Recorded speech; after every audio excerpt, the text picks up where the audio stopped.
It's over there. All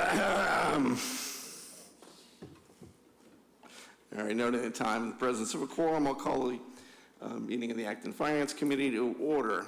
First order of business is we have some new faces. All the way down next to Bob is Christy Anderson. Next to her is Jeff Burgart. And I think you all remember Christine Russell from our last meeting, if you were here. All right. Shu Yu has resigned, as you all know. It's unfortunate. We will miss him. He did a really good job for us. So we are still short one member. I spoke to the moderator, and he has 3 candidates that he's going to talk to, so it may not be real quick that we fill out the final position. So with that, we'll move to the regular agenda, and I will ask for public participation. Anything, Janet? No? Okay. So now moving on to the review of the last Acton Leadership Group plan, which Brian nicely sent out the whole, how many sheets is it? 15, 20 Excel spreadsheets? Yeah. And I have boiled it down to 2 that we need to be concerned about.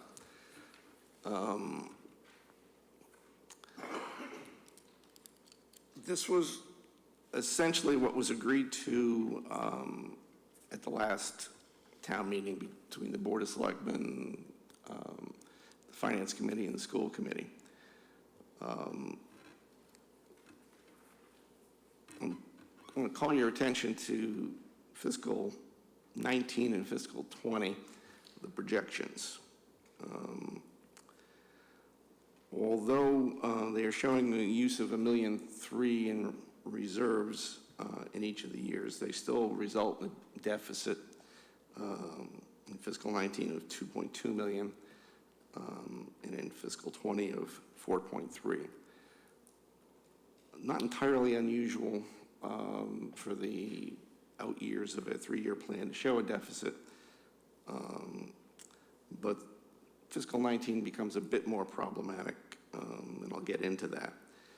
The thing that jumps out at you on fiscal 19 is the school assessment is jumping up 5.85%, which is a relatively high number based on the last couple of years. So the first item of concern is really, was there anything behind that number? Seems like there must be, or they would have just picked 4 or 4.5%, like they always do. If you go to the next page, which is a piece of the reserve analysis,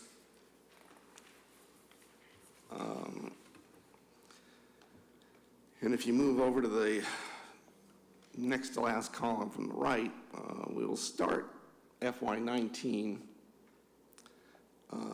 with $2.315 million in free cash and $2 million in the stabilization fund on the town side. I'm really only going to talk about the town side right now.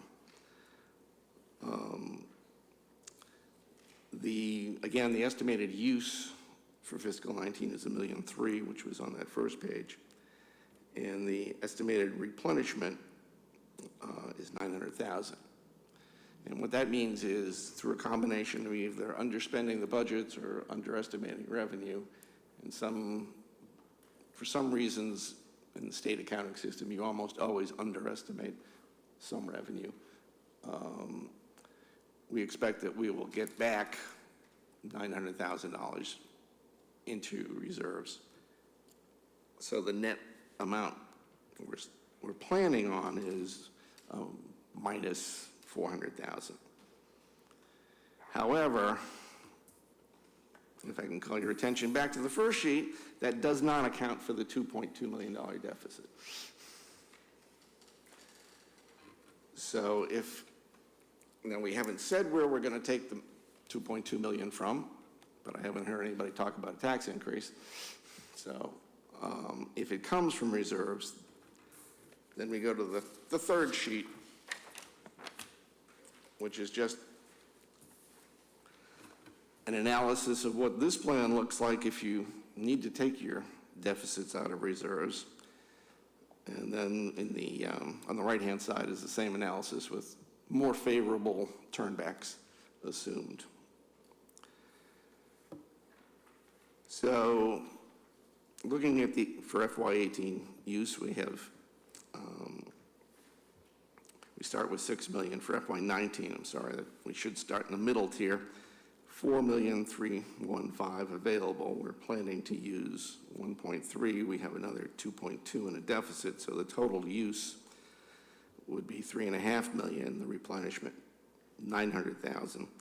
So we would wind up consuming what we have for reserves. We wouldn't touch the stabilization fund. We'd wind up with a total of 1.6. Now that number is significant because it's only 1.7% of total spending.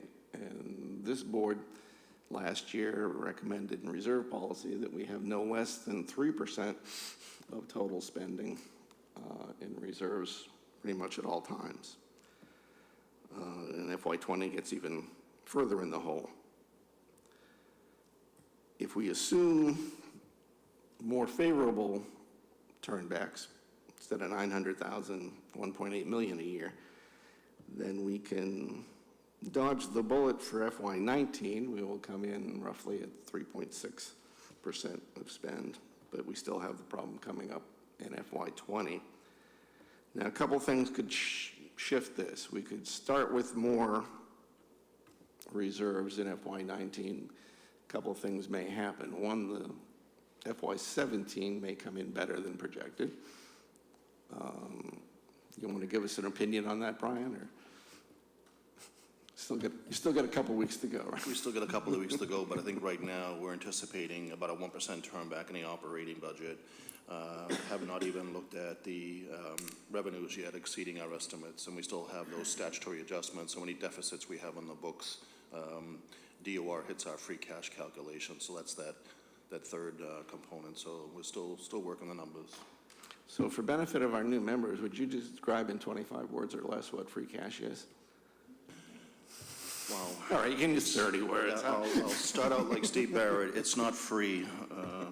So basically, free cash is kind of it's a calculation, and the calculation consists of three major components.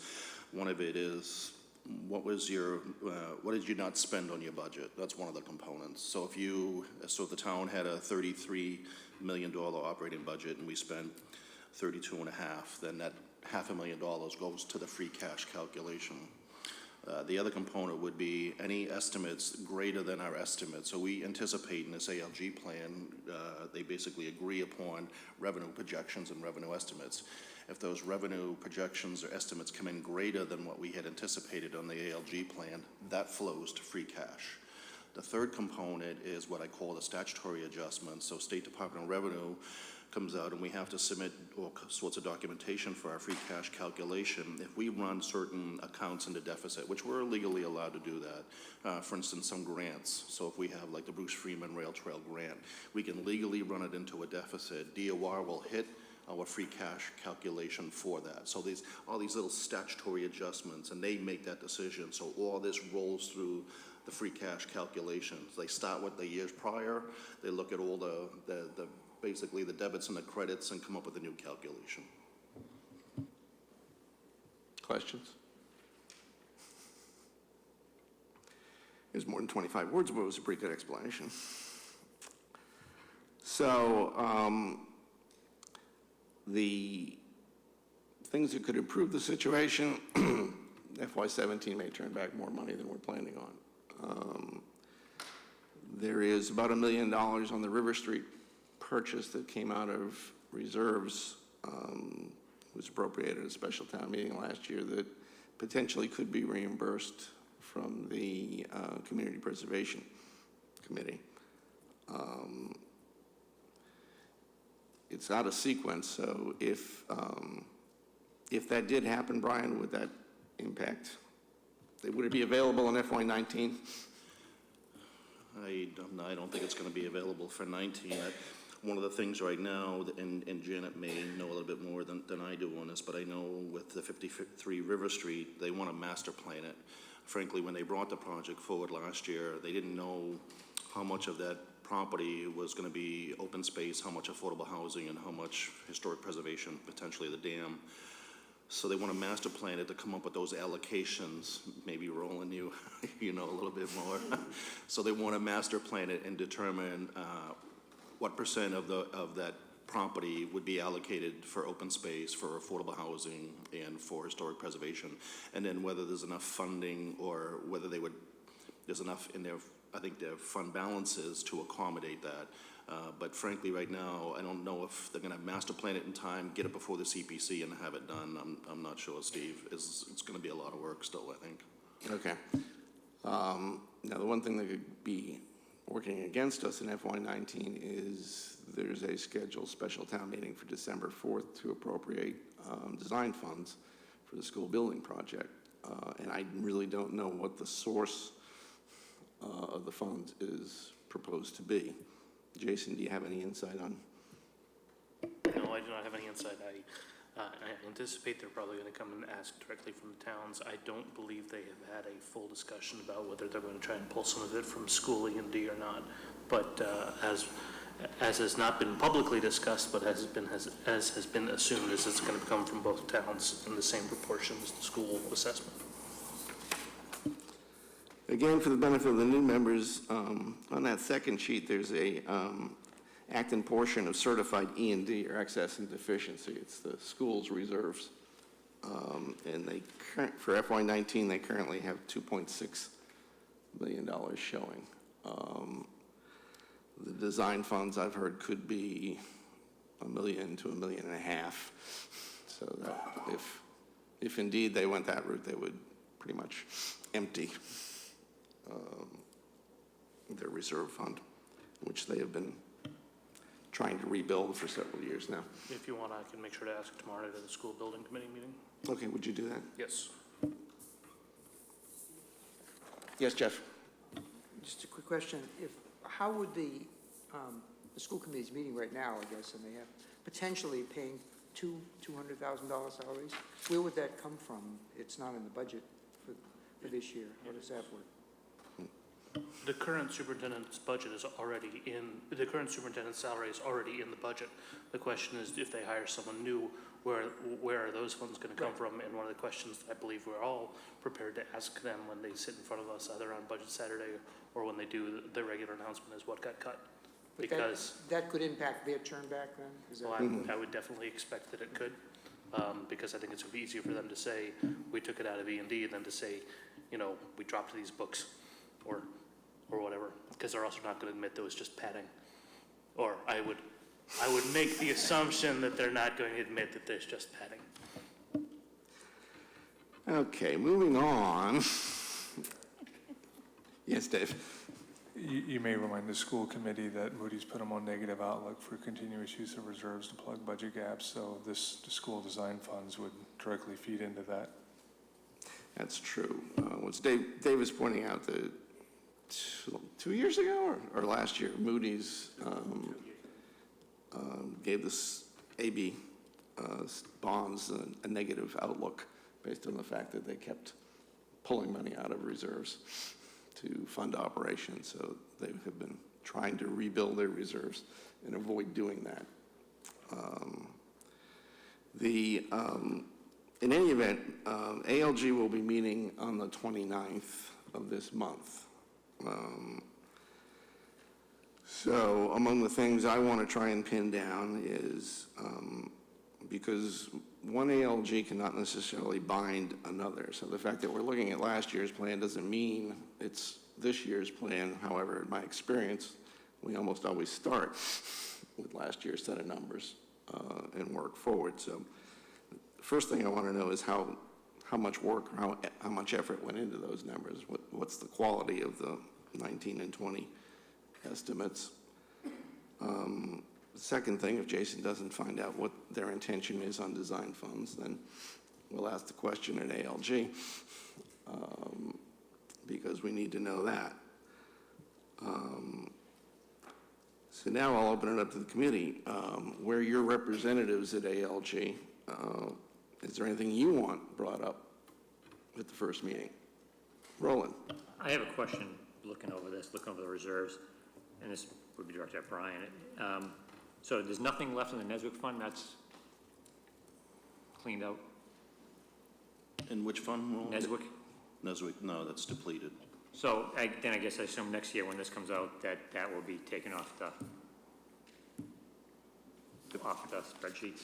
If it comes out of stabilization? No, well, so right here it says Neswick available balance, it was 1,000. Oh, yeah, I think it's just there for historical purposes, And Roland. then next year that we won't see that line item there. Right. Thank you. Other comments or questions?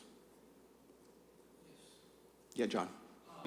For Brian, the final certification of free cash that's available would be sometime in September when the DOR signs off on it. That's typically what we shoot for, is generally in September. We'd want to have that done generally before we meet. We meet collectively, the department heads. We call it the retreat, or on the hill. We start putting our budgets together. We generally like to have that free cash number certified at that time, so that would be the target. That's our way from normal, right? Well, the letter from the state usually comes out later than that. I'm thinking November. But I think we should know the number, you know. So we have high confidence that we'll know that number before the November 4th special town meeting? December 4th, don't rush it. December 4th, December 4th, yes, sorry. Okay. Microphone. The plan would be to have that number beforehand. I mean, that's what we're shooting for. We want to have our free cash certified before them. He just made you speak in the microphone, just to make that clear. But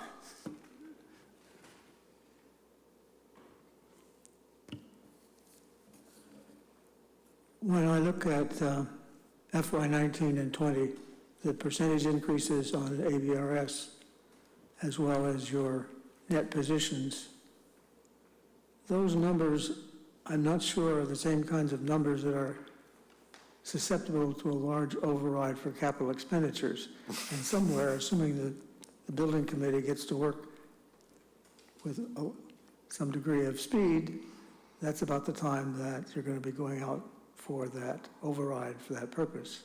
And it seems to me that the ALG people ought to remember that instead of balancing the one ball that they've been doing for the last 17 years or so of just operating problems, they're also going to have two balls. One is the large capital expenditure, and the other is that.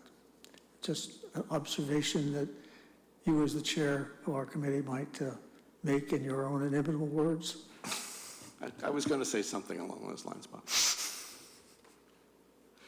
Yes, we have, we've been override free now for 10 or 11 years, and, you know, now it's looking like we're going to have a bit of a binge. Any other comments you want Jason and I to bring to ALG? No? Okay. Then moving on to the next item on the agenda, this is a discussion of the point of view topics. For at least the last 10 years, this committee has always put out a document called a point of view, and it generally covers what we consider to be Acton's financial condition, some economic indicators of what's going on in town, what our concerns are about the budgets, both short-term and long-term, and some recommendations. We typically recommend, should there be anything beyond a 2.5% increase, sometimes we've actually recommended it be less, recommendations on capital projects, recommendations on OPEB funding, which is other post-employment benefits, and recommendations on reserve use. So with that as a backdrop, I'm going to turn the meeting over to Jason, and he's going to report on what he, Roland and Shuyi, came up with in terms of just topics, and this is meant to be a discussion. Yes, thank you. So yes, we did say, well, let me first start by saying that we would like to do the same thing that we did last year, which is actually have two documents. One is in a good old-fashioned memo-style document, which we can deliver to the Beacon and post to the town website, and it'd be more in the traditional form of a point of view statement. We also would like to do what we did last year, which is have a PowerPoint presentation, which was utilized at the different outreach meetings that I believe we're going to try and do again this year. We're trying to make that more formal, that we're going to use two documents to say largely the same thing, but just to package it up for easier consumption for a given audience. We did discuss that we would like to have a general statement of both, very brief statement on national economy, but much more important, what's the Massachusetts economy look like, and how that might bode for Acton. We do want to we are discussing, do we want to explicitly call out the average tax rate and average family tax bill? Do we want to have those charts in this year's point of view as well as last year? Do you want me to read through these quickly, or do you want me to stop after each one and get a sense of nodding heads? Why don't you stop and Okay. go one at a time? Okay. First, any feedback on having both a PowerPoint and a 3, 4, 5 page PDF? I'm seeing thumbs up. Anybody want to jump in? Cool. Next, are we all comfortable with some general verbiage on national economy, Massachusetts economy, and then the average tax bill and average tax rate and average family tax bill? I mean, I don't know how much relevance the national, state and local unemployment rates, state aid, the Massachusetts, economy and the revenues that the Commonwealth has to hand out is highly relevant to our citizens. Their tax bills are probably the most relevant thing we can talk about. Okay. We may want to mention too that since our meeting, that the state has been downgraded by S&P on the bond rating. From AAA plus to AAA, based on that their rainy day funds are basically the use of the rainy day funds, and they're getting low, so that might be something we might want to mention there.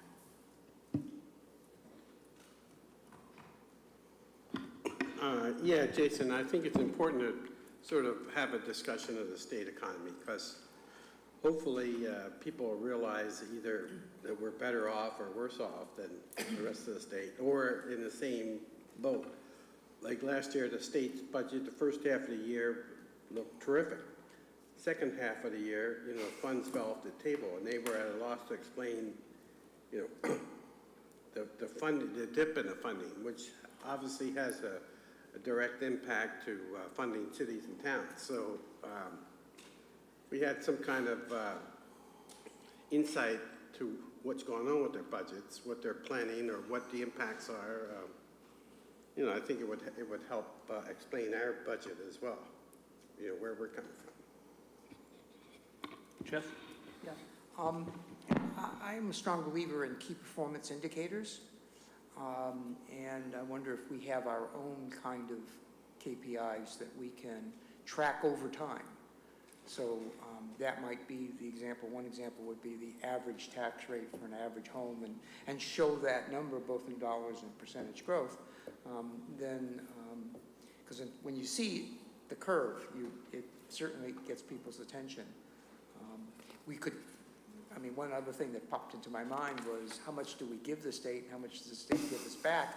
Well, if there's a trend over the last 15 years that we're getting less and less money back, people need to understand that, and understand that's a portion of why we're spending more. And I would hope that I could encourage the town departments and the school to have a more robust KPI that they use to measure their activities over time.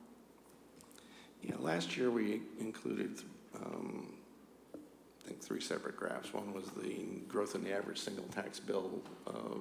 The other was the growth in the average single family home value. And the other one was, I think, the per capita income over the same period of time. And for those of you who didn't see it, taxes were increasing faster than home values or per capita income. Yes. I think it's also important that we put out there, for the townspeople, that there is a direct correlation between taxes and services. And everyone likes their services. The question always is, well, I think we could cut the other guy's services, but it doesn't work that way. So in any context where you're talking about, how much your house goes up in value, versus your taxes, you've also got to talk about services. That's really the key. That's what drives the tax rate and the revenues. And what sort of services do you want? And, I was a big proponent that the business of this town are the schools. And people come here for those schools, and people want to pay more money to come here for those schools. And the schools are going through a hard time now. And they've got to get back on track, and they've got a big vote coming up on December 4. And maybe they'll get going tonight with an appointment of an interim, superintendent and get the ball rolling again. They also, have out there the fact that the high school principal is a finalist for an assistant superintendency in Arlington. Now, if she leaves, then you have an opening in the high school principalship, and that's always been the flagship school of the system. So there's a lot at play, but there's always a big correlation. When you talk taxes, you've also got to talk services in the same breath. John, do you think it would be helpful to include some statistics on just how much of the budgets are personnel related? I know we do it in the warrant. We never have done it in the point of view. But to point out the fact that, yes, this is a people business. Sure. I think we talk on both sides, Brian, school side, town side, that it's 75 to 80% of the costs are in salaries and benefits. And, this town, by and large, both town side, school side, gets a great bang for their buck in terms of, our professional staffs on both sides. I mean, they work more and are paid less than in, comparable communities. And I'm talking about the communities that were compared against Concord, Carlisle, Lincoln, Sudbury, Newton, Lexington. And, that's really got to be brought home. Our teachers teach more, they're paid less, more is expected of them, and they do the job very well.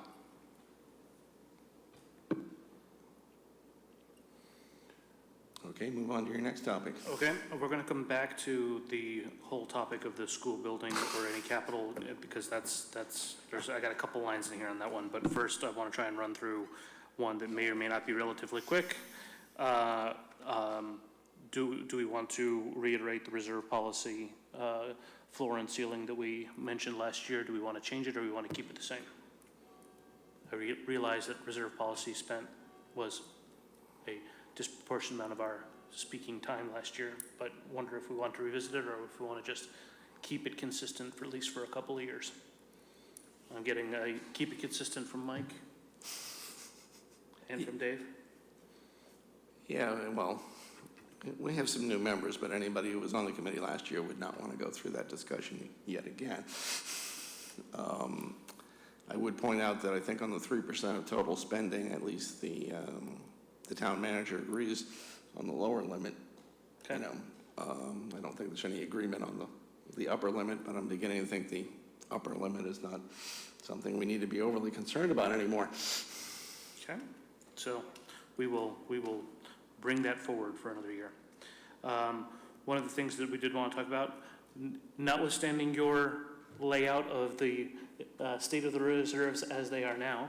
If we were to find ourselves with an unexpected happy turn back and we find ourselves actually having to worry about reserve use, we would like to be more, would we like to be more clear in our statement from last year that use of reserves must be for capital projects and not for operating expense?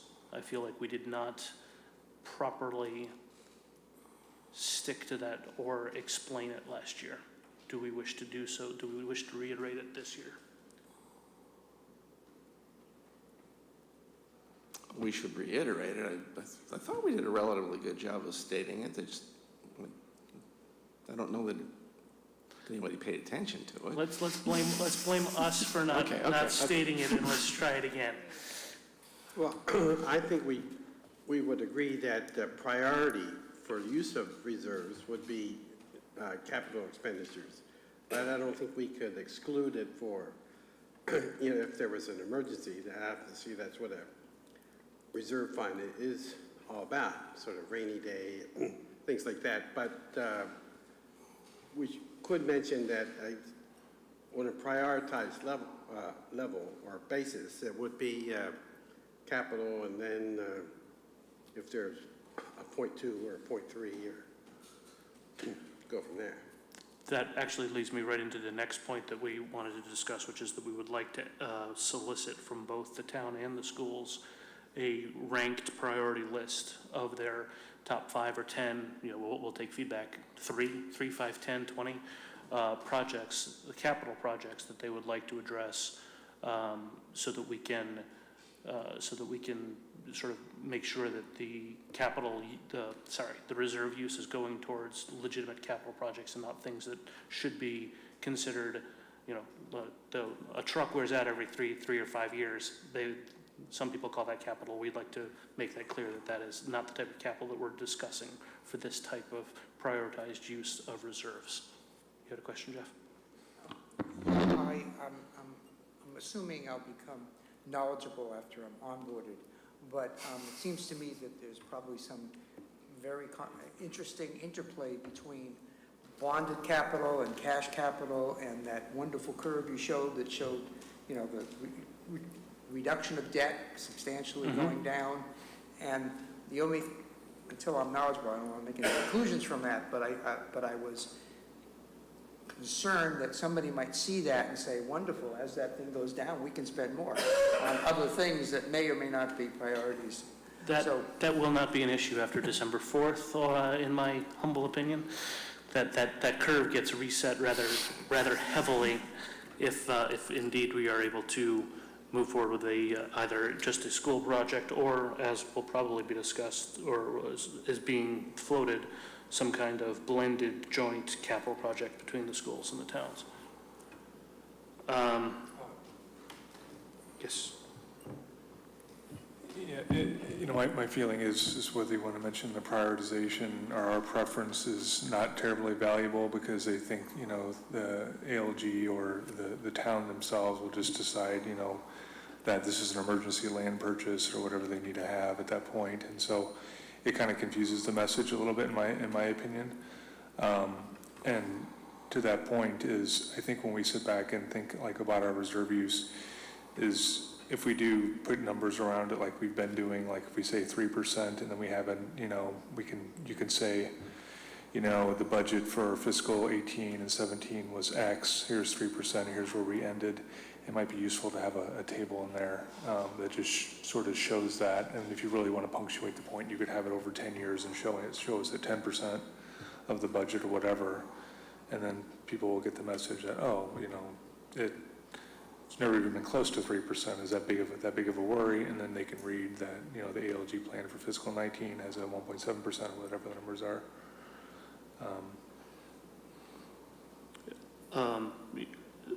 So I understand your point about wanting to take a look at the historical usage. I'm just suggesting a table that you could have in there, is if our reserves policy is a minimum of 3%, you could just have those numbers around it, the town budget, and then 3%, and then what the actual reserves were at the end of. For example, as one of the key indicators that we're tracking. Right. Okay, And then if you go into the extra detail about whatever we prioritize these as, it seems to dilute the message, because the prioritization is sort of a nice to have that frankly nobody will probably follow. okay. So do you feel there's any value in asking for a list of priorities from the? I think the capital committee should handle that, the bigger stuff, and then the rest of it is, in my opinion, is kind of in line with, it's not really a hard and fast recommendation, it's sort of a nice to have that'll get blown off as soon as there's any reason to blow it off, it's just my opinion. If I understand correctly, we're talking about whether to put this list of priorities in this point of view memo? No, the Okay. question is, do we put in the point of view memo that we would actively like this information from both the schools and the town to try and drive home the point that we want reserves to be used for true long-term capital expenditures and not things that are in a blended, that can be seen as how do I phrase this? Something that's a 3 to 5 year Predictable. amortization is maybe a capital expense, but it's very much on the operating expense side of CapEx. Given everything going on with the school committee right now, I, as a community member, would like to see more visibility of what the various boards are thinking. So even just having that statement in there to encourage people putting out there what they think their capital expenses are possibly going to be is something I would like to see, even if we can't get the information in the point of view document. We have a capital committee, of which I am a member, as is Janet. And it includes membership from the town and the school side. It's a relatively new committee. We've only been meeting for a few months, but one of our deliverables is such a list. At the moment, I don't know who the school representatives are because the superintendent who was on it has left, and the finance director, who was another rep, is about to retire. So we'll have a change in membership on the committee as well. But yeah, I would think it's appropriate to ask. Dave, do you have any objection to us asking? Or do you just feel that it's a fool's errand? No, that was, like I said, that was just my opinion, is I think the crisper the message is, the better, but certainly would be supportive of high-level things that, the town should always be cognizant of. There's the school, the fire, North Acton Fire Station, the schools, and whatever else, so no disagreement. Okay. Two more quick things, and then we'll get into the school parts of this. The drafting group of us, the three of us, would like to throw in a line or a short paragraph encouraging business development through appropriate incentives such as the TIF.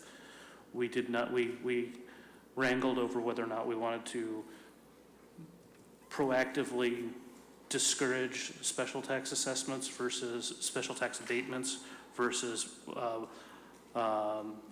holding up the TIF as the preferred method to go. So rather than declare a policy that we like the TIF, we thought it would be best to just have a cheery, upbeat, we encourage business development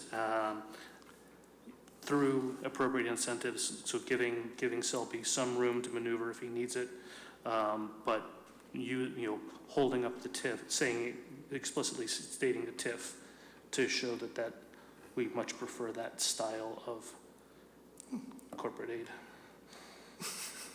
Well, now you're bordering on differences of opinion. That's why I'm bringing it forward to the whole committee and letting everyone speak their mind, sir. I think it would be good to encourage economic development. The town has a certain number of tools available to it. I don't know that I would, I like ones better than the other two, but I don't know that I would discourage the use of the other as opposed to not having development at all. So I would tend to be more upbeat and. Yeah, that's why you and I disagreed on that vote. We did. Jason, I would leave the single sentence that we would like to encourage economic development and stop there. I'm beginning to hear a kitchen sink being built, and I'm concerned that it needs to be, when it's done, more narrowly focused, and I understand that you're throwing things out and discussing it, but I just want to encourage you to remember kitchen sinks. Okay. I have an expression, statements of the obvious, where you try and take complicated things and make them obvious to people. And I was thinking about this, and I said, gee, I wonder how much money we get from like Gould's Plaza or Roach Brothers Plaza, and make that sort of a unit of measure. So for every Roach Brothers Plaza, you're going to get X dollars of revenue, which is going to impact Y dollars on the average tax rate. So people just have a sense that what's doable. I mean, somehow they say we should have more business development, but if we only have enough room to have another Roach Brothers Plaza or two, what would that create? And would it be that much? What was it, $250,000 from the Staples Trader Joe's Plaza? We did that last year, 2 years ago. Yes, Steve and I did that on the Brookside Shops Plaza, Jeff, so, and I forget what that dollar amount wasn't there, but that's a scenario we kind of use on a regular basis. If you built a Brookside's Plaza, what would that mean in tax revenue to the town? So we have done that. Yeah. As an add-on to that, you know, if they looked at an inventory of properties that are maybe underutilized now, or we should look at it, is that the highest and best use of the existing property? Could the town profit, or the taxpayer profit from a change in use of, change in zoning or Which is the last of the points, the non-school related points, which is do we want to request an accounting of municipal properties? And what if there are any current plans, or what the best guess as to what these different municipally held properties would be. Will they be still owned by the town 5, 10, 15 years from now, or were they purchased for a specific purpose that is or is no longer suitable for that property? You know, the Economic Development Committee is in the process of creating an inventory of Acton businesses. I'm not sure the coding, you have to go by like SEC codes, you know, what kind of business it is and so on, but they're in the process of doing that inventory now, and I'm sure it would reconcile with Brian's assessments list or Chamber of Commerce list, whoever, but it'd be good if we know, you know, what kind of business base we have in this town. So that brings up, going back to the last 2 points, and keeping Bob's desire not to have the kitchen sink runners over with dirty dishes. Do we want to have an account, or do we want to request an accounting of municipal properties? Do we want to have the encouraging business development line in this year's point of view? Yes or no for both of them? Well, wait a minute, I think you're slipping into my next agenda item. If we want to attack the municipal properties, I'd say that's a project Okay. to include in the plan for this year or next year. But, you know, that doesn't, you know, I'd rather have a point of view be more about expressing our views than more asking questions. Okay. That, you know, going after information we don't now have, as opposed to expressing opinions on things we do know something about. Okay. Any other comments on that before we go to the points on the school side? Okay. Everybody wants to move on to the schools. Got it. That's why I saved it for last. That's why I saved it for last. Things that we want to point out, obviously we're going to be, this is a statement of the obvious, but if we do move forward with a major capital project, then there will be a capital override within the next 2 to 3 years. I feel it's important that we actually explicitly state it so no one can say, hey, wait a second, I thought this was just going to come out of just a slightly increased tax bill. No, this is going to be a capital override. Everyone okay with us stating the obvious? Good. I assume you mean with some degree of quantification. Oh, obviously. And the two keys for me is quantification, and is it a one-time tax assessment, or is it a new base level that then things get increased from? That's just, Well, there's definitely some concern in which way that's going to shake out. I think it's important that we send a clear signal that we want as good a number as they can come up with on this building project. If they wind up going to December 4th with two scenarios, fine, but I want numbers on both of them so that we can plot out what the actual impact to the taxpayer is going to be. I do not want to see a meeting where they stand up and ask for $1 million or $1.5 million and not say what the end product will look like or what the end impact will be. Obviously, there's going to be some assumptions made. They can be range estimates, but I don't want to be in December where we are now. Agreed. And then the last 2 points on the school side before I will step back and let everyone else talk. We do want to, are we comfortable saying that we do expect or plan that the cost of borrowing is still near historical lows and that we can only expect the cost of borrowing to go up every 12 months in the next couple of years, or do we not want to even state that? Dave?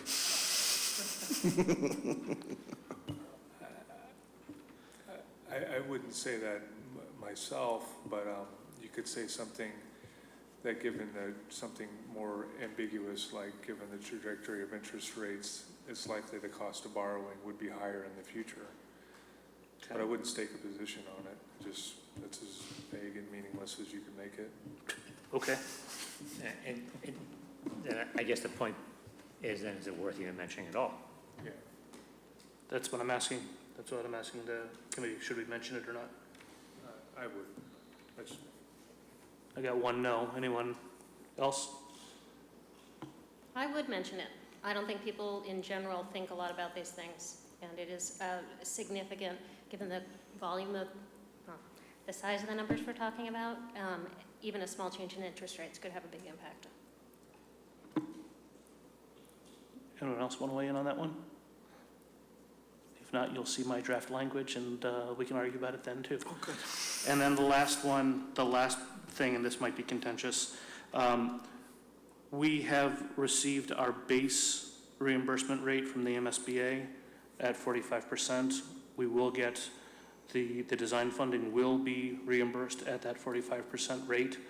The question then becomes, do we wish to make a stand either in this year's point of view or in next year's point of view, saying that we, what kind of bumpers, fenders, recommendations, guidance do we want to give the school building committee on trying to adhere to that 45% as much as possible?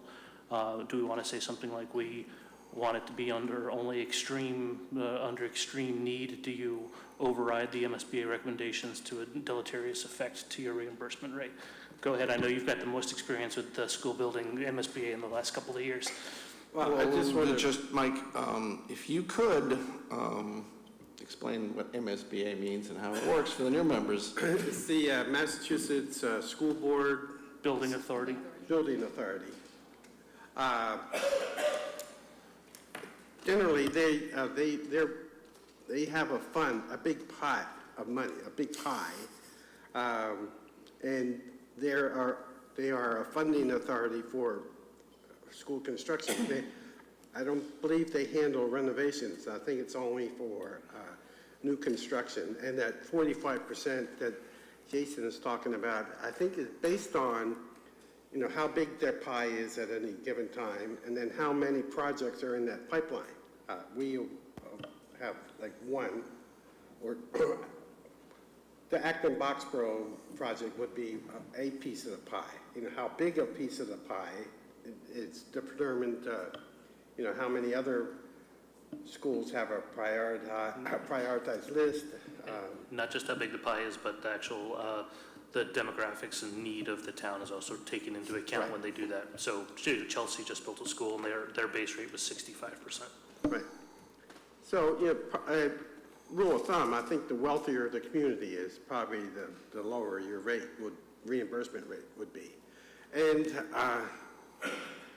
the thing about you quoted the number of 45%. There's still rules that have to be followed in the sense that there are strict guidelines on every detail of building design and construction, the size of the room, the equipment that goes in the room, the placement. And if they vary outside those guidelines, they don't get, those differences won't be reimbursed. So I think it's the discipline that has to be built in is that they stick strictly to the MSBA design and construction guidelines. Okay. If they're in the guidelines, you know, feel free to do what you want. But if you know, the teacher or a committee gets it, oh, it'd be nice to add this or make this bigger, you know, then you're starting to complicate things because that might not be reimbursed. Agreed. That's why I'm asking if this committee wants to try and put those types of bumpers, guidance around it for the school committees, because we're already, you know, the two items that are being brought forward that have been recommended to the school committee are two separate options that are both twin schools. And already there has been conversation about, well, we don't like the idea of one gym, we want two gyms. That's going to be outside of the MSBA recommendations, and that is going to have a deleterious effect on our reimbursement rate. So what's our guidance that we wish to give to the school committee if they even take it? So what you're saying is if we build a twin school with one gym gets paid for 45% by the state. If we build two gyms, one gym gets paid for 45%, and the second gym gets paid by the taxpayers by 100%. Correct. Okay. Oh, I was just going to ask, we have history. We were given some percentage reimbursement for the high school as a guideline. What did it come in at? Did they, you know, was it 45 that we started, but they did all these other things and only worked out to 42? You know, in other words, and I don't know that we have, you know, that we should be telling them, everybody, you must do this, you must do this, but at least we have the obligation of quantifying their actions. So, you know, maybe 44% is the number you say you can't go below, and 45 is what, if they do everything by the book, but it gives them wiggle room because for some reason the best schools need to be outside those artificial guidelines. I don't know, but it would be interesting to know the history of the school committee and the... Parker Damon building would probably be a good example. It's a twin school, and it's the most recent building we built. I don't know what the MSBA reimbursement rates were back then. I think they were higher. Yeah. You know? That was the question I had. I recall the reimbursement rates from the twin school, the junior high school renovation expansion, the high school renovation was considerably more. I thought it was more like 60%. Yeah. It changes. But that's the thing. The thing we got to keep in mind is, say, just using round numbers, the budget is $200 million. That's factoring in the 45% reimbursement. Once you go outside those guidelines, you know, your $200 million could be $220 million, $250 million, $300 million. That's why that discipline has to be built in. If it's not in those guidelines, you don't get it, or you fund it some other way. Do we feel it's appropriate for us to state that in our point of view? If we have that authority or that recommendation, I would strongly suggest, yeah. But once you vary from those guidelines, it has a negative impact on your budget, and you better find some other way of funding it instead of just giving them a blank checkbook and say, oh, you know, I spent $250 instead of $2. You know, it doesn't work that way. I mean, I certainly think it's worth putting in a comment that we believe it ought to be built designed and built as close to the MSBA guidelines as we possibly can make it. You could put in the Minuteman. I mean, I know it's not a town building, but it is very recent. And I don't know what that number came in at, but it was advertised as 45%, I think. I can't remember which meeting I heard it at, but I feel like it was closer to 35. Yeah. 35 to I 38. think it was in the mid-30s or Do something. you remember, Mike? About 38%. Yeah, Okay. you could just say, for example, the Minuteman building came in at whatever. I feel like in these big projects, something always comes up. So, you know, as close as we can get starting to make it as tight as possible, we're gonna, you know, it's gonna cost a fortune. Let's keep this as tight as possible, and then we're still gonna have to deal with something ultimately down the line, predictably. So I feel like we should be firm. Bob? The school projects for the twin school and the junior high and high school were built under very different SBA rulings. And so this persnickety basis that they apparently have now of having their own clear ideas as to exactly what you should be building and how much money they should give you was not there. My recollection, and I was on the committee at the time, was that we had a funding rate when we went to town meeting, and that was the rate that we were promised as long as we stayed within the budget that we presented to town meeting. The real problem, I believe, is not so much the SBA kind of concerns as it is change orders and things like that. And the building committee is just going to have to be as strict as possible. And it's possible to bring these things within the budget, but only if you say no to everything that everybody wants to do after the final plans are drawn. You can draw your initial plans to try and accommodate everything, but when you don't have an auditorium for the science, the people in the original plans, and suddenly halfway through they want it in there, the answer has to be no. And that's the only way it's going to, and that's the way it did work last time. The answer was no. That's why we have Jason on the committee. So I'm definitely hearing yes, we actually do want to try and put these bumpers in. Great, that's what I was looking for. Okay, would anybody like to say anything else about the school building plan, or as it stands now, or open up the floor? I'm going to step back. Step back and duck, and I will now entertain any comments anybody has on the viability of pulling this off in December based on what's been going on with the school committee. John, you had something you wanted to comment on just from a legalistic standpoint. John is an attorney.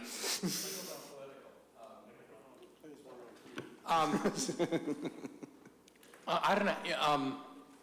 This may repeat some of the things you already know, but I tried to put together a thoughtful analysis both on the legal side and the political side.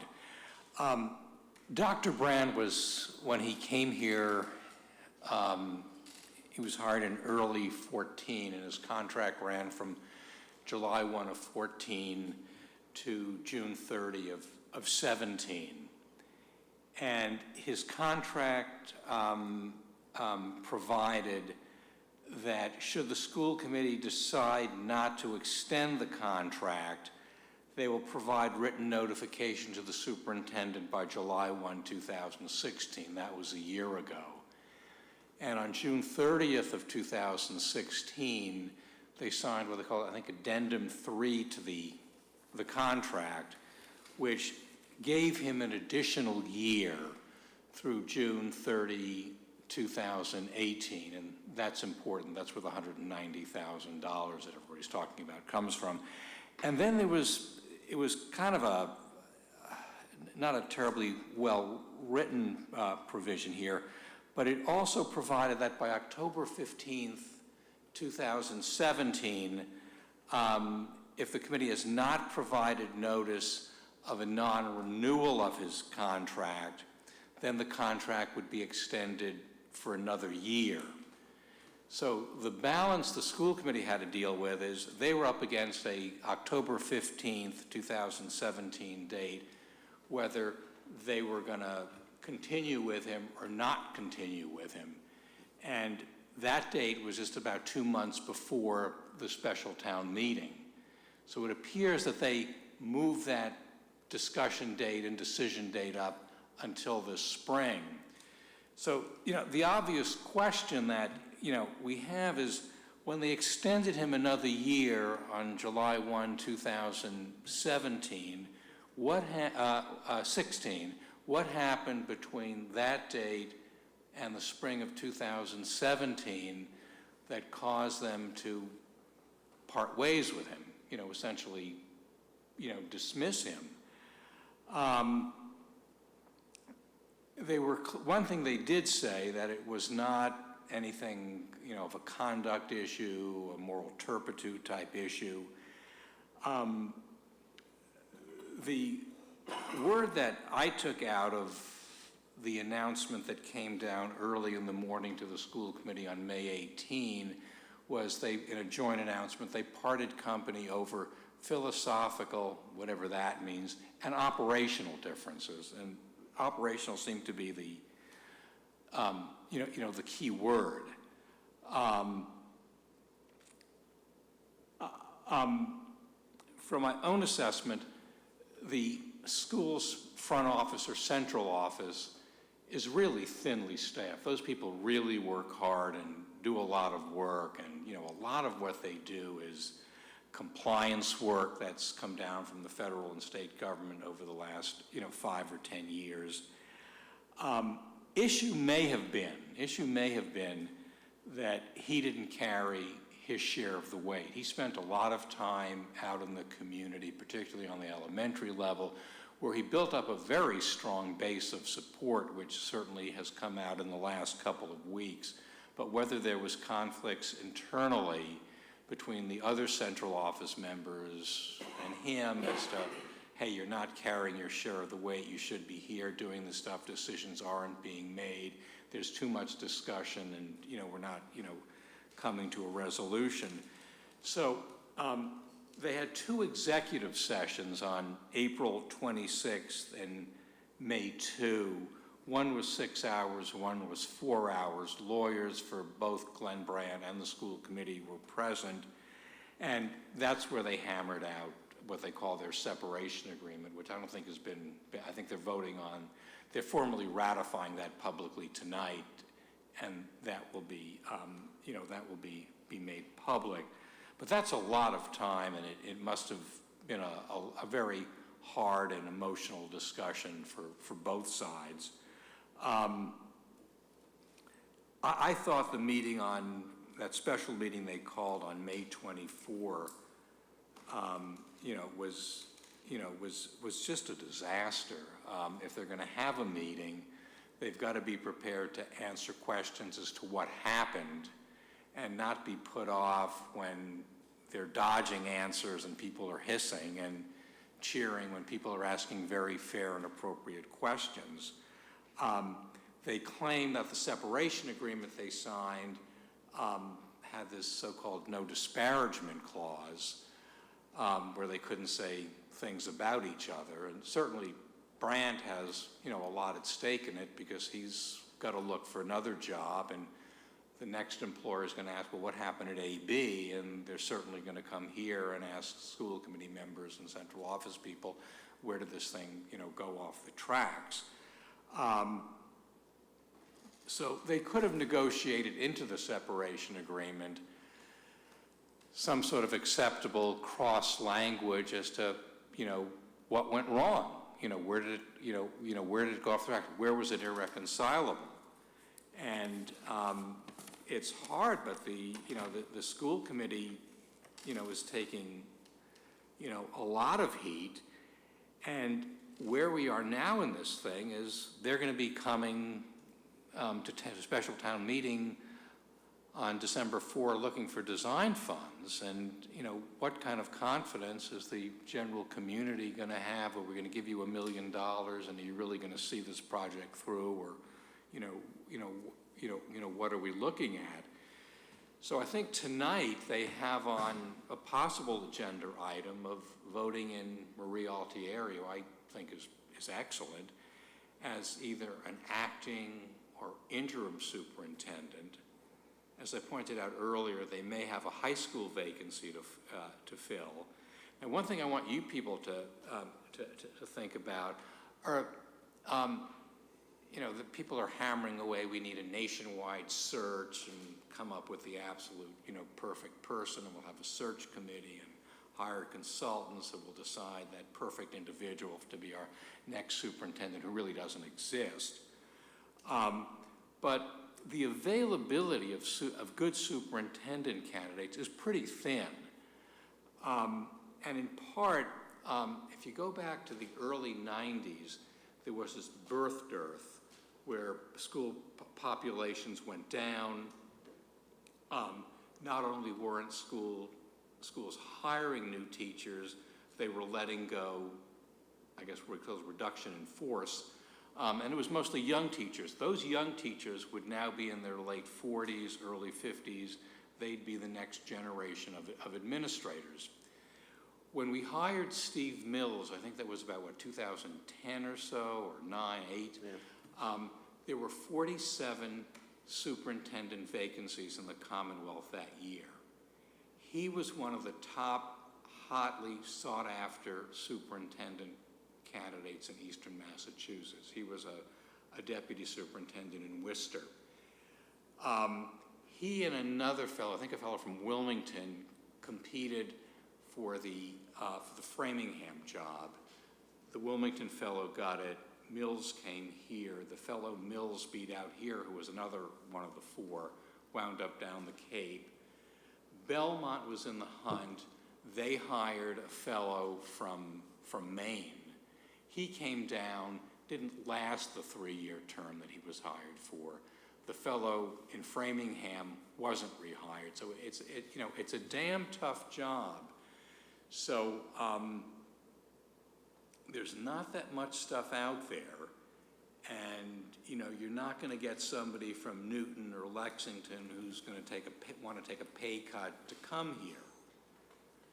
So always just let's the larger community has some wide eyes about we're going to get some super special person that probably again doesn't exist. So that's what you're looking at. And I think on a very personal level, I think we have a wonderful internal candidate in Marie Altieri. I don't think, the lack of a doctorate means anything. When they talk about doctorate, it's not like a Bob Evans doctorate and a genuine PhD in economics. These are ed doctorates, educational philosophy, when what you really need is a business person who understands education and has good community and political skills, because you're really kind of mayor of a city.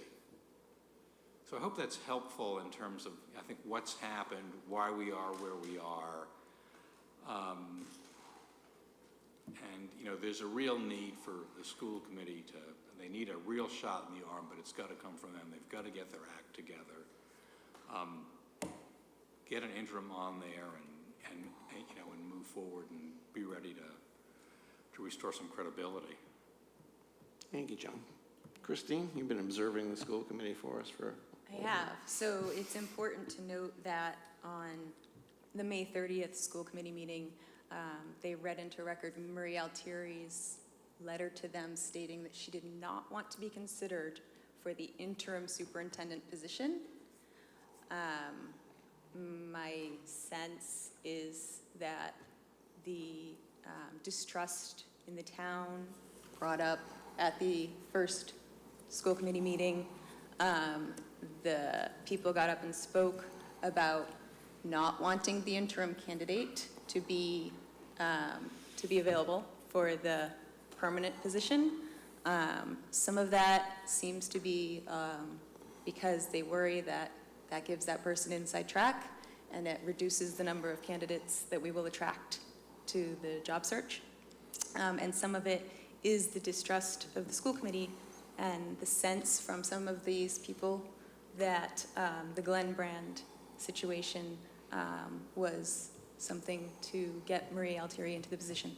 So while she may be a good fit, there's also that lack of trust is now actually a detriment to her at this time. So Would you care to comment on on whether you feel, not that this is something that can be easily quantified, but do you feel that this December 4th meeting just became a heavier lift, or is it all a wash? We're already asking for so much money, it's going to be difficult no matter what. I think we're in deep doo-doo, personally. Appreciate the technical term, yes. I am. I know I'm not presenting on, I'll interrupt and say what Jeff's going to say. What kind of key performance indicators do? and I don't feel that they're doing themselves any favors. I'm not reporting it on the other school committee meetings, but a Boxborough FinCom member was at the May 30th meeting asking tough, detailed questions about, I'm sorry, I apologize, it wasn't the May 30th, it was the one on June 8th, asking some tough questions about, about this building project and about the funds we're going to be asking for and about even the December 4th vote just for the twin school and thinking we needed a lot more detail. And he was asking a wide range of questions and not getting answers. And he went on for his longer than 2 minutes and was cut off. And he continued to try to wrap up his question, was talked over that entire time, and then he sat down and they did not address him at all. So I feel that if they seem to recognize, it was stated by two members on the May 30th meeting that they needed to push off some agenda items because they needed to do more to rebuild the trust of the community based on the experience they were having with all the questions being asked. And I think that assisted, having that stated at that one meeting. But there was a big disconnect between the first meeting where they had, over 200 people, and then the second meeting on May 30th where they had over 80 people, and they sort of proceeded as if the first meeting hadn't happened. And that was allowed for a while, but then people started getting up to ask a lot of questions, and then it was addressed. And there's a lot of passion still and a lot of emotion regarding, there are people who want to move forward, but they also want more transparency. So I feel that the way they're handling things so far are not doing us or them any favors. This is usual. I get it. Well, in the end,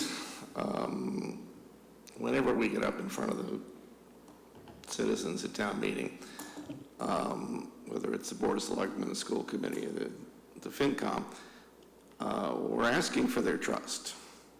We're telling them that we've studied these budgets and we know what we're talking about, and that we've done it all according to the rules, and that we need the money, and trust us. Now, we've had this mechanism called the ALG for, 25 years.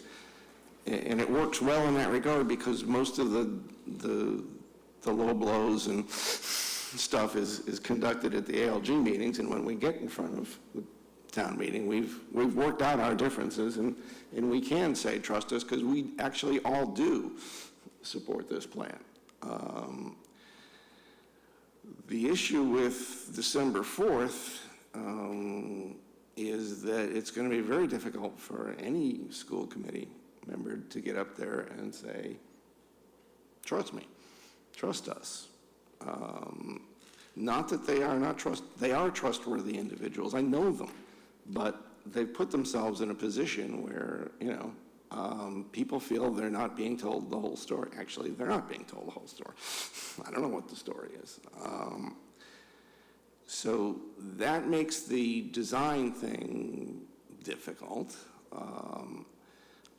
For the most part, a lot of people will look at this as the first step in a flood of spending.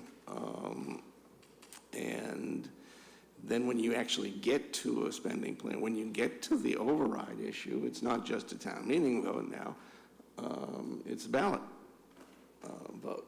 So it just gets more complicated and more complicated. So I think they have a lot of, I don't know if there's enough time for them to rebuild the credibility they need by December 4th. I'm certainly willing to work with them and hope they can do it. Yeah, I'm not sure, but if they missed the December 4th town meeting where it all comes together, it might jeopardize, their place in that MSBA queue. And if they get out of that selection or that group of projects for that fiscal year, it might be tough to get back in. They might have to reapply if they start to miss deadlines and. They would have to reapply. It's not a might, Yeah. it's a would have to. So then, the 45% reimbursement number might be different based on a whole new set of ground rules, a whole different pie, and so on. And a whole different set of other schools that are applying for those funds. So, they have a lot at risk there if they miss that deadline. Yet, at the same time, it seems like they're going out of their way to complicate things. I'd also like to point out that part of the distress that was brought up at the school committee meeting was the lack of respondents to the survey. So the response rate to the survey was, 266? This is the survey as far as the 7 different building projects. And at least half of those were staff and teachers. And I think it was brought up that that is not statistically significant or representative. And so the fact that we've narrowed it down to 2 options based on just basically, 100 respondents, and they pushed back that they had reached out in, the Beacon and the Patch and, through all of their different 12 sessions where they were willing to speak to the community. And that's great, but I feel like we knew it didn't work because of the response. We know that as much as they worked really hard, that didn't work. And I think there was a lot of frustration, and I feel like people like free money a lot. And if they had enough facts to go to the town meeting and know that they had to make a decision that was going to cost free money, so we need, we need to find another way. So I'd like to comment on that because I was definitely part of that district master plan review committee that was gathering that feedback. You can't make people show up to these meetings. I know you and I had a conversation about this privately, but we tried to get that in front of as many people as we possibly could. We tried to get people to show up to these meetings. It was very discouraging when only 6 people show up at the meeting. I would also like to add, though, that we got really lucky. Because if you look at those 7 options, the only option that is, the building a twin school is is one of the better economic options of the ones on the list. The only one on the list that would be potentially a better economic fit is the triple school, and the triple school was hated by anyone who we did anyone who did show up to, with exception of you, to show up and fill out the form. It was very interesting that the only one and done option on the from all the divisioning committees, the only one and done option was the triple school. And while the desire to have a one and done is high within the town, the hatred of the triple school was also very high. They were both tied for the highest votes, which is one of those great oxymorons in trying to go through it. So I think we may have actually gotten lucky that the 2 twin school options were the ones that survived. And now I definitely think that more outreach needs to be done to decide whether an ECC is going to help or hurt our chances on December 4th. But I am glad it was a twin school at least a twin school of one flavor that came out of that committee versus some of the other options which were much worse from an economic perspective. So one of the issues brought up as well concerning that is the way that it was talked about by the school committee was, again, with one of the twin school options that passed, we don't have a solution for the preschool. And so it was presented as we've narrowed it down to these 2 out of some very variable options. Even when I picked an option and went to you about one of them at one of those outreach meetings, I said, well, one of the things I didn't like was this. And you said, well, we could do that in a different order. Mm-hmm. But so what I'm saying is, I mean, even then, with all of those variables, nothing was set in stone, and I don't know, it still feels very variable. We don't have an answer for the preschool in these 2 options, and well, we do, a lot of people do not like the ECC. Right.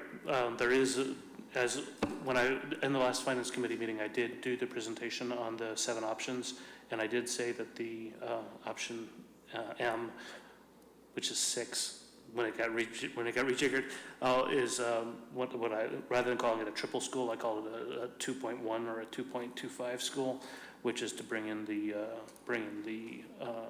pre-K classrooms into that section. Now, that point, though, is very well taken, which is come December 4th, there can't be any question of what the plan is. It has to be completely locked down. And I have said that in the DMPRC. Apparently, I need to be even more forceful on it with a new school building committee that starts tomorrow night. So I hear you loud and clear. But if they do present two options on December 4th as what they're looking for design funding for, they need to hang a lot more meat on the bones of what the potential options could be. Christine actually is the one who brought me to thinking about the schools and filling out one of the surveys about that. And the main point that she brought forward is that this is going to have a significant impact on our taxes that we pay going forward. And any information we can bring to the town meeting that puts it in, it doesn't need to be, in my mind, specific numbers, but just a ballpark of what we're looking at. Oh, definitely. We'll get a lot more interest. It would absolutely have to be part of the. There will be a range on the December 4th conversation, and then that number will have to be even tighter come the actual appropriations for the bond, which is up to 2 years after the fact. What I'm saying is I think that needs to be out there ahead of the meeting to attract more people and get more input or more votes at the meeting time. I know meetings in general are very poorly attended. This one, Brian. Agreed, but I suspect we're going to get really good turnout on December 4th.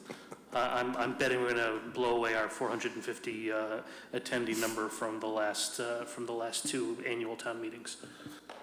Let me just ask you, the two twin school options, one is the traditional K through 6. Correct.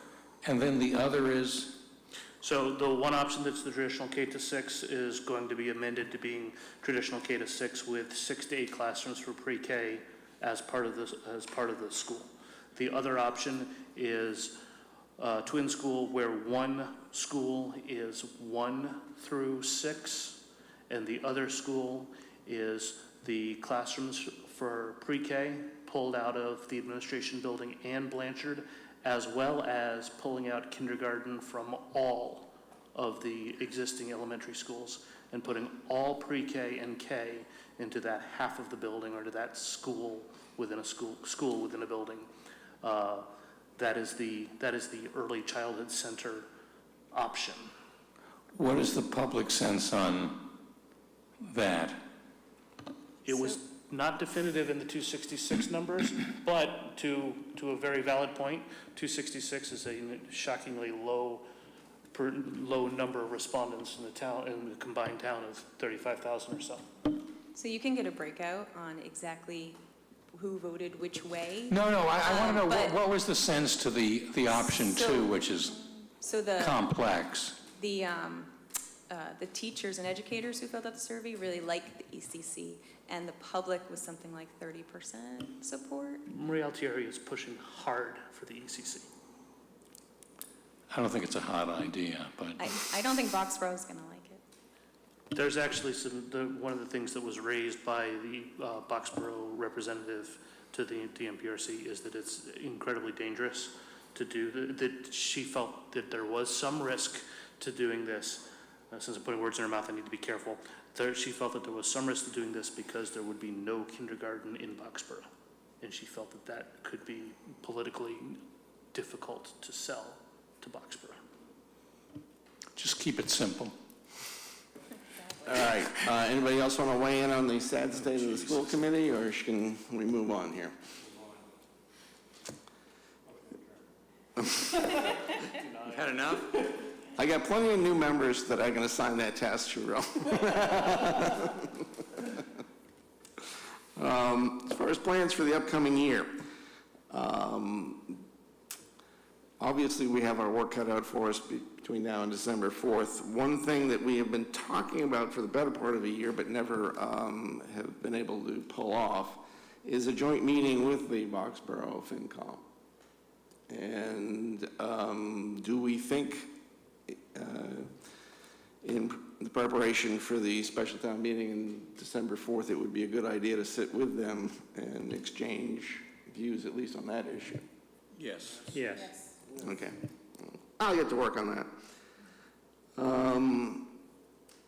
Three-board meeting.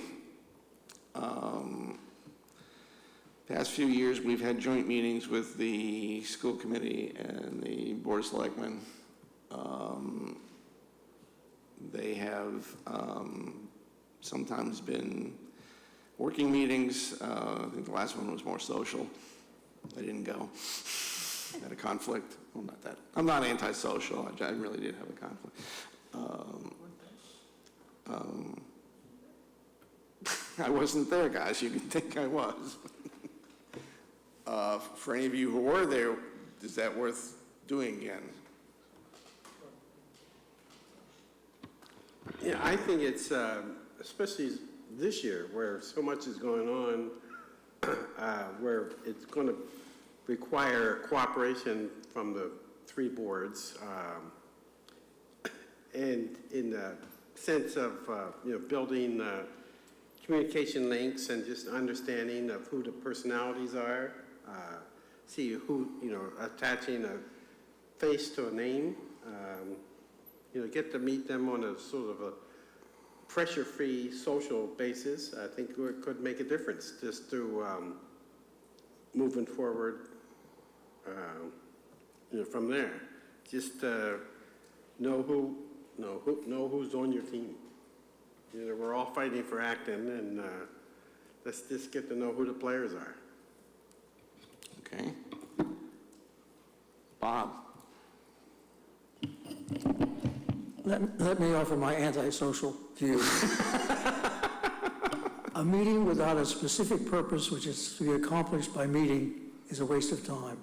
If there's something that you believe the Finance Committee of Boxborough and Acton can specifically discuss and directly come to some conclusions on, fine.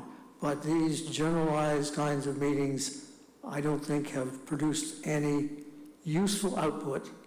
Yes, you may get to know these people, but does that make the ALG process work better? Does town meeting work? None of it. Well, you're not allowed to bring the fun brownies then. I would specifically invite Boxborough FinCom basically to talk about the special town meeting on December 4th, period. I know a few members on it anyway. I've served on, well, you have too. But I think it would be pretty interesting to get their take on it in exchange for our views of it. So, 3 board meetings, I'm with you. Some of them have been okay, some of them kind of a waste of time. But what do you think, Janet?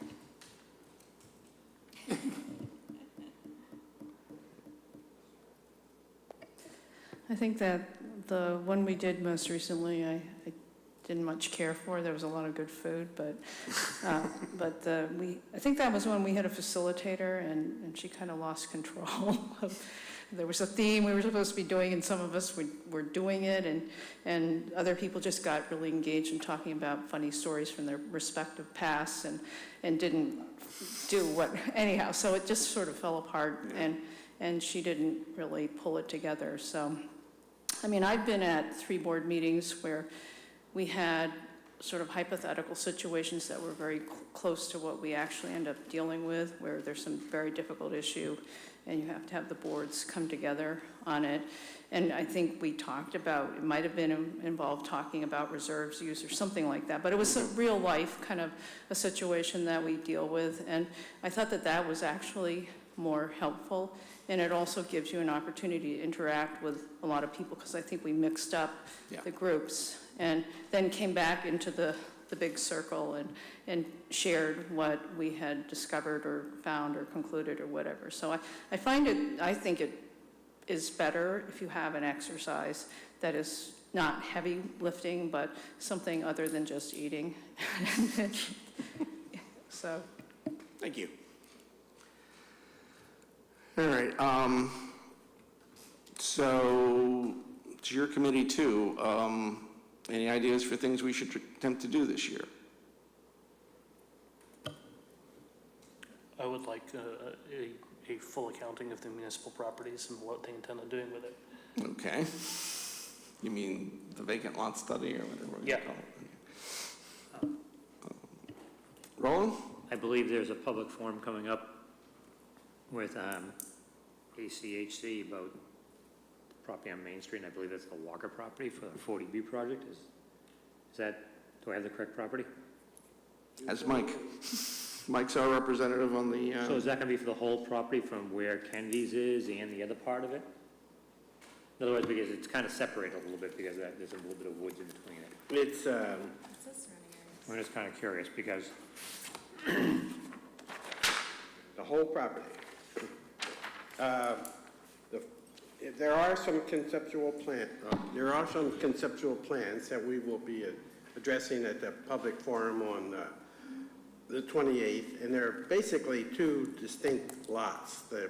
right, If you can visualize the piece where the Kennedy landscaping is as one section, and then the other part of that on the other side of that road, Isaac Davis Road. You might not know that there is a road there with Yeah. a gate. yep, As another opportunity, trying to balance those two together. We've come up with some, I think, some pretty unique ideas, and we're trying to get some community feedback. So on the 28th of June, in this room at 7 p.m., that we'll be doing a presentation and looking for community feedback, what you would like to see with that site. There's, I think, some pretty exciting idea, because we were getting nowhere until we hired, an architect, landscape architect that really had some experience with these difficult sites. And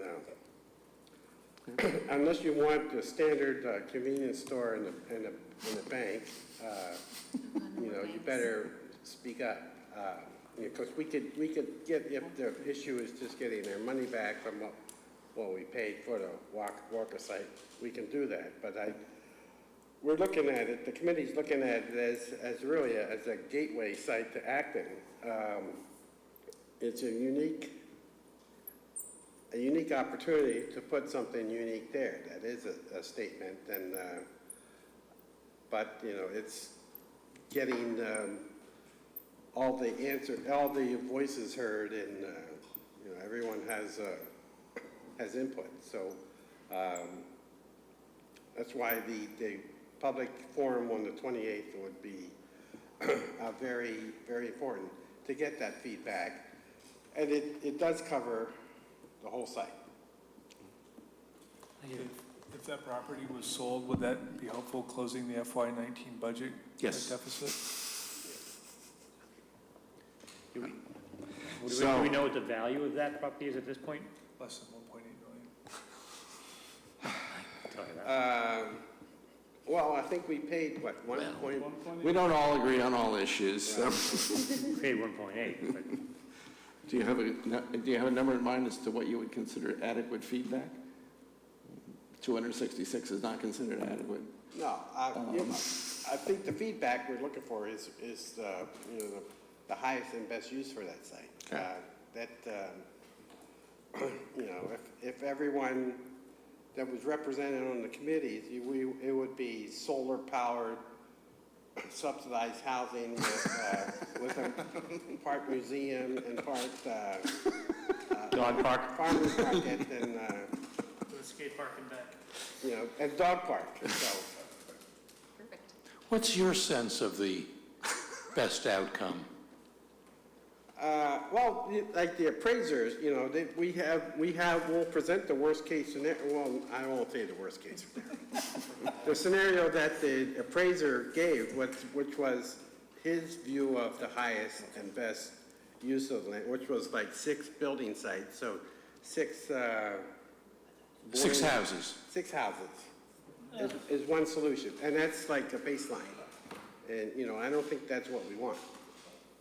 But, there's talks of exciting, like a small boutique hotel conference center on one part of it.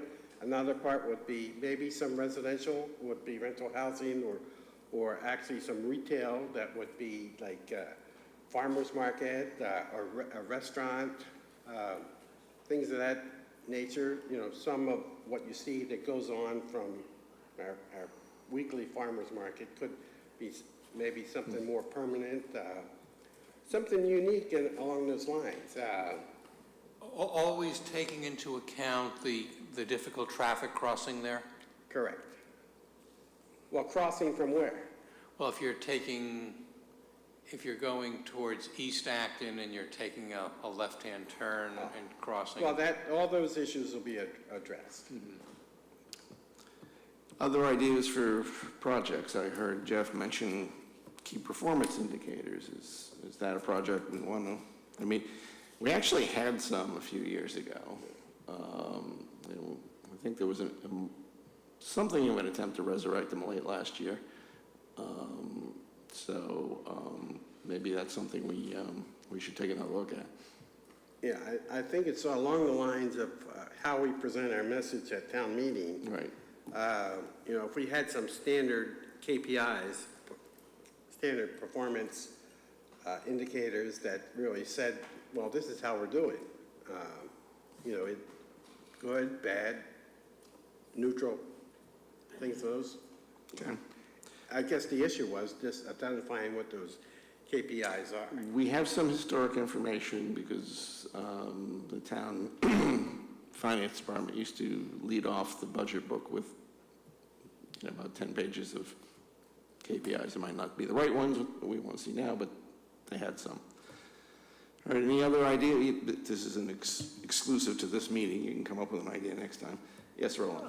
I think in that meetings I've been in with Fidelity and our finances and less than that, they have it, when you do like the KPIs, they said, okay, green, yellow, red, they'll indicate them, we're doing great here, these are areas of concern, these are areas that need immediate attention type of thing.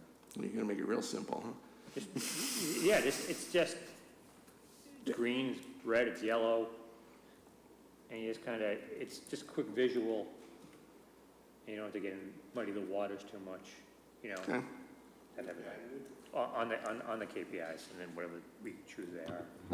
Yeah, you're absolutely right. By just showing those colors, whether you should dive into different places. But KPIs can be as simple as just a number that you track over time, so you understand where you're heading. And I think it's pretty powerful if you, I know I've sit in town hall and you see a curve, and it either's diving down or it's zooming up, and it gets your attention, much more than a whole bunch of numbers with 18 decimal places and all that stuff in front of you on a table. So I would just think that there's two different kinds, and we could figure out what's the right mix.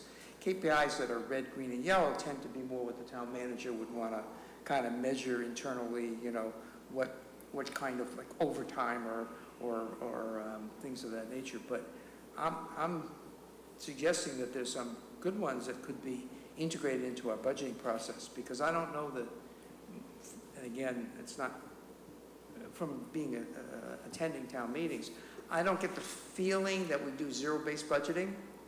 I don't get the sense that people start with a fresh slate every day, every year, and kind of say, do we really need this thing, as opposed to how much more do we need, or how do we tweak this thing? And so I don't know how you get at that, but a first step is certainly to try and look at statements of the obvious. And I'll give a stupid example. When I met with Steve, I mentioned, and that was, how many burials do we do in the two cemeteries a year? And we may have done hundreds years ago, but now maybe we're only doing one a year or something. And so if you look at that performance indicator, you then ask the question, do you really need a backhoe at each cemetery with a person who's licensed to do burials in each, or do you just have one and you kind of move it back and forth once in a while? So I'm hoping that would get us to some more in-depth discussions. All right. Yes, all right, then let's move on to minutes. Dave circulated the minutes of May 12th, May 13th, and May 23rd. I'll entertain a motion to approve. Motion to approve. All of them or one of them? All. Okay, be careful. If you weren't here, don't vote. All in favor of approving the minutes of May 2nd, May 13th, and May 23rd, say aye. Aye. Opposed? Abstentions? Very good. 3 abstentions. Committee reports. Is there any more of the school committee report? Just a couple of small things, I'll try to keep it short. There was pushback on the homework policy from the community. Yeah, a lot of concern that, we should not be going in the direction that the experts are saying we should go in the direction of. And what is that? Just a no homework from K through 2nd, a little homework 3rd through 5th, and then gradually increasing to, every night of homework, and then every subject, which is almost the way we've moved. And we're pretty much doing it, but there was a pushback from some of the committee members and some of the public, and so they pushed the vote on that. And then the school start time. School start times was interesting because unlike the survey for the building committee, they got... Oh, sure, rub it in. They managed to somehow get 2,100 respondents to the school start time survey. What I found interesting is there were 5 options. One of them was to keep the status quo, and that was 9% of people, so that's off the board. 3 of the options were about equal, 25, 24, and 24%. So that's good. They, in theory, could have gone with either of those options. The one they're choosing to press is the one that costs more money, because 80% of respondents said they would be willing to pay more money, or at least that's the way the discussion went. So again, I feel like they're not helping themselves in their other upcoming requests for money when they had 3 equivalent yeses. So they're planning to bring the 2-tier bus system to town meeting, but again, that got pushback from the community. Christine? If you're talking about going from a 3-tier bus system to a 2-tier bus system, would that require more buses, more drivers? Yeah. Would it also have an effect on school choice? So it would flatten out the elementary schools to be on one schedule. So the elementary schools would be first buses, and then the junior high and high school would be after the elementary. And it would require 11 more buses and 11 more drivers. But I don't think it was addressed as far as school choice was concerned. I don't think it's meant to impact school choice. It can be done in a vacuum of school choice changes. It can be done within school choice? It can be done within school choice, yes. I don't know if it can be done within a budget, but... Right. So, do we need to know the numbers? No. Okay. No. And then that's, honestly, the rest of it was just pushback regarding brand and rebuilding of confidences. Any other committee reports? Mike. This is a quick one. This is a major milestone, happens tomorrow morning. The groundbreaking for the new Minuteman Regional Vocational High School. All right. It's been many years coming. A lot of people, especially people like Janet, have worked very hard to accomplish this task. And So it's a red letter day. And you've worked very hard on that building committee since you mistakenly raised your hand when I was looking for volunteers, I don't know how many years ago. I think I will learn from the Army days. We are in need of an observer for the Board of Selectmen meetings.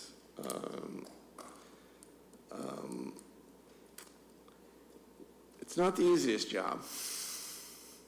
They're not as exciting as school committee meetings usually. They go longer. Well, you're selling this.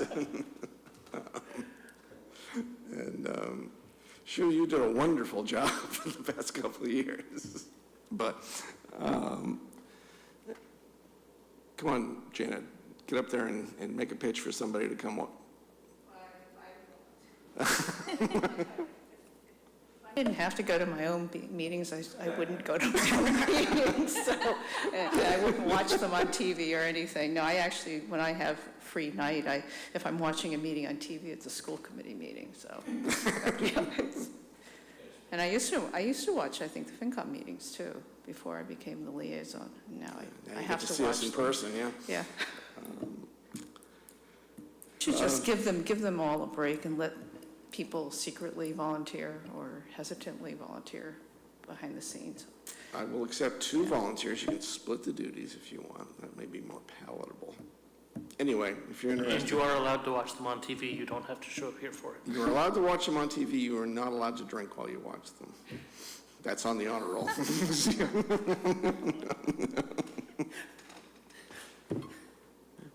goes my chance. Last time I said I'd do Kelly's, I guess, is it 2020? 2020, Kelly's Corner, whatever So it is. if I'd be happy to firm up that. Okay. And I guess there's a meeting later this month on, Yeah, there is. and I plan to go to that. Okay. All right, then. We'll defer on the Board of Selectmen coverage till the next meeting, but if somebody gets an urge to be bored to death, let me know. As far as schedule goes, I still need to know if you're going to be gone at any point during the summer so that we may not have a quorum for one of these meetings. One of them will be taken for new member orientation. I'm not sure exactly which one at this point, simply because I'm still waiting for the 4th new member. I only want to do it once. And Brian, if you would be so kind as to, when we have that meeting, do your presentation on assessment and all that other stuff that you did 2 years ago. You want that Finance 101, that Yes. basic? Okay. What meeting, Steve, you want that? I'm not sure. Okay, yeah, We're, no, we don't have the last member. We can prepare that. One of these meetings, whether in July or August, we'll take for that purpose. Mr. Chairman? I'll be away the July 11th meeting, so we'll skip that So we one. won't do it then. And you'll be away, Jeff? Yes, sir. On July 24th, I will be in north of Seattle at my daughter's wedding. Oh, good for you. So I will not be here on the 25th, although we could experiment if you wanted to do the remote. Since it's a 3-hour difference, it would be reasonable time for me to be on, but I physically will not be here on the 25th. Okay. All right. Any other business that needs to come before the committee? If not, Christie, the tradition is the most junior member moves to adjourn. And by my calculation, you are the most junior member. Move to adjourn. Second. All in favor? Aye. Or adjourned.